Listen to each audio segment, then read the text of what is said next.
Can you sense the urgency of the situation? The Assyrians are marching through the land, destroying all the towns and cities that do not surrender. The people of Jerusalem are led in a spiritual revival by Isaiah the prophet, and Hezekiah complements this by building newer, thicker walls and securing the water source. The workers digging under these dire circumstances approach each other from two different directions. They miss each other by several feet but can hear the voice of the other team.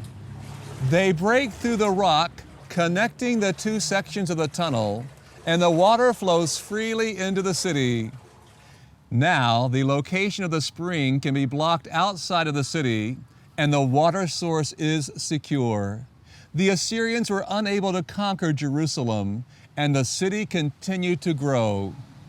Hezekiah developed new water sources, including this grand pool to the west of the city that served as a great reservoir.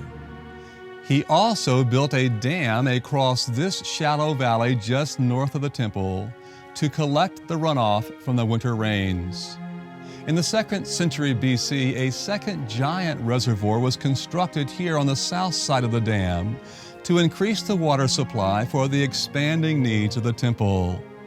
While this looks huge, it should be remembered that only a small portion of this reservoir has been excavated. We can observe the soil and rock fill on the southern side of the reservoir, which extends another 40 meters under the ground. When the city expanded again during the 2nd and 1st centuries BC, new water sources had to be tapped, and 3 giant reservoirs were built south of Bethlehem, about 10 miles from Jerusalem. Today, they are known as Solomon's Pools, although they are not directly related to Solomon. The water from these pools was brought to the temple by means of aqueducts that were 15 miles long. In Jesus' day, these 2 reservoirs were outside of the city walls near the sheep gate, and they provide the setting for one of his most important miracles.